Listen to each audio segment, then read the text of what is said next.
দেখো ভাবছিলাম যে মামার বাড়িতে যাব, মা ফোন করে বললো যে ওখানে নাকি খুব বৃষ্টি হচ্ছে। তো আমাদের এদিকেও দেখো ভীষণ মেঘ করেছে। এদিকে ব্যাগপত্র গোছাবো বলে দেখো ঘরের অবস্থা সব ছড়ানো। কি আর করা যাবে, আজকে তো আর যাওয়া যাবে না এই বৃষ্টির মধ্যে। তো চলো ঘরদোরগুলো গুছিয়ে নিই। আর দেখো গোছাতে গোছাতে এই জিনিসটা আমার হাতে, এটা কিন্তু আমার মেয়ের জুতো। তো বরমশাই বাড়ি এসে বলল, দেখো যে তুমি আজকে যেতে পারলে না, তাহলে চলো আমরা সবাই মিলে একটু চাকদা থেকে ঘুরে আসি। তো মেয়েকে নিয়ে যাইনি, বৃষ্টি পড়া শুরু হয়ে গেছিলো বলে। তো দেখো এসছি মাছ বাজারে।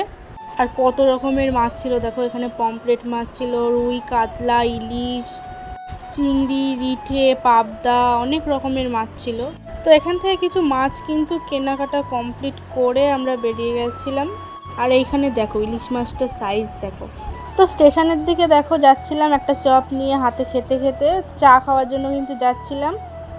আর এসেই দেখো দাঁড়িয়েছি, আর খবর হয়েছিল এসি লোকাল আসবে, তো দাঁড়িয়েছিলাম। দেখো এসি লোকাল চলে এসছে রানাঘাটে। তো ট্রেনটা কিন্তু দাঁড়িয়েছিল, আর ট্রেনটা দাঁড়িয়ে দেখো কত সুন্দর লাগছে।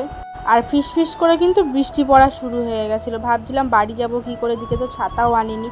তো দেখো এদিকে ট্রেনটা দাঁড়িয়ে আছে, আর এই পাশ দিয়ে দেখো আর একটা ট্রেন কিন্তু ঢুকছে। তো স্টেশনে এসে দাঁড়িয়ে কিন্তু ট্রেন দেখতে খুব ভালো লাগে, আমার তো খুব ভালো লাগে ট্রেন দেখতে। দেখো যেমন চড়তেও ভালোবাসি তেমন দেখতেও খুব ভালো লাগে। ট্রেন দেখা শেষ করে হাতে নিয়েছিলাম এক কাপ চা। তো আজকে খেতে খেতেই যাচ্ছি, কেননা আজকে হাতে টাইম ছিল না, বাড়ি যেতে হবে তাড়াতাড়ি, তার মধ্যে বৃষ্টিও শুরু হয়ে গেছে। আর আমার আগে কিন্তু আমার বড়মশাই গিয়ে আগে চা খাওয়া হয়ে গেছে, আমি কিন্তু পরেই নিয়েছিলাম। তো রাস্তায় আস্তে আস্তে দেখো এখানটায় পুরো জল জমে একদম অনেকটা পুকুরের মতন হয়ে গেছে, প্রায় 1 হেঁটু করে জল। দেখো গায়ে পুরো জল মল ছিটকে আসছিল, একদম পুরো ভিজে গেছি পা অবধি। তো তারপরে দেখো বাড়ি চলে এসেছিলাম, আর নিয়ে এসেছিলাম কিন্তু একটু মোমো।